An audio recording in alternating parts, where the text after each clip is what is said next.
Hey everyone, welcome back. I'm Alex. And I'm Jenny. Today we're talking personal finance, specifically why small everyday spending has a bigger impact than people realize. I feel like this is going to call me out. I buy coffee almost every day and never really think about it as a real expense. That's actually a perfect example of what psychologists call mental accounting. We treat small purchases like they don't count. Right, $5 doesn't feel like real money the way a $500 purchase does. Exactly, our brains categorize spending by how it feels, not by actual numbers, and small amounts just don't register emotionally. So it's not really about math, it's about how differently our brain treats big versus small purchases.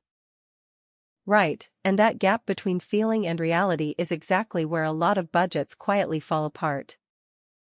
Let's actually run the math though, because I think people would be surprised by the real numbers. Let's do it. Say someone spends $5 a day on coffee, that's about $150 a month. Which honestly doesn't sound that dramatic when you say it like that. Right, but over a year that's $1,800, and if invested instead at a modest return, it compounds significantly over time. So the real cost isn't the coffee, it's the version of that money that never got the chance to grow. Exactly, economists call that opportunity cost, and it's invisible because you never see the money you didn't make. That's such an important distinction, because losing money feels obvious, but not gaining money feels like nothing happened.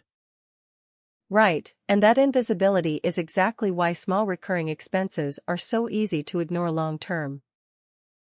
Let's talk subscriptions, because I think this might be an even bigger version of the same problem. Subscriptions are actually a perfect case study. Studies show the average person underestimates their monthly subscription spending by almost half. Half? That's a huge gap between what people think they're paying and what they're actually paying. It is, and part of the reason is that subscriptions are designed to be low friction. You sign up once and then forget it exists. So the design of the payment itself contributes to the blind spot, not just human forgetfulness. Exactly, automatic recurring payments remove the moment of decision that would normally make you reconsider the purchase. That's kind of unsettling when you think about how many services work exactly that way now. It's basically the business model for a huge chunk of modern software and media companies. Okay, so if small spending is this sneaky, what actually helps someone get a handle on it? The most effective method researchers point to is just tracking, writing down every expense for even 1 month, no judgment, just awareness.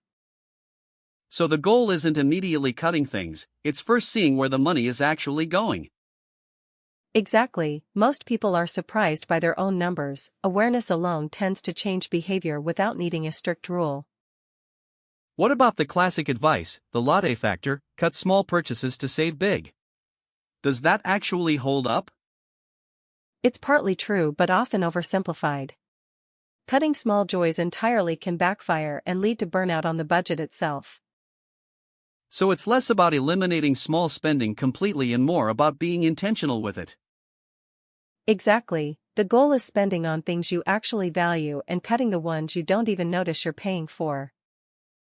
That reframing feels a lot more sustainable than just white-knuckling through no spending at all. Definitely, restriction-based budgets tend to fail faster than value-based ones. Let's talk about one more thing, the idea of automating savings the same way subscriptions automate spending. That's actually a really smart flip. If automatic payments work so well for companies, the same mechanism can work for your own savings. So setting up an automatic transfer the day you get paid removes the decision the same way a subscription removes it for spending. Exactly, you're using the same psychological trick, just pointing it in your own favor instead of a company's. Before we wrap up, any one small step someone could take this week? Pull up your bank statement and list every subscription you're currently paying for. Most people find at least one they forgot existed. Simple, concrete, and probably a little uncomfortable for most of us. That discomfort is usually a good sign it's worth doing. Great episode. Small spending hides in plain sight, Opportunity cost is invisible, and awareness beats restriction. Thanks everyone for listening. We'll see you in the next episode. Take care, and maybe go check those subscriptions right now.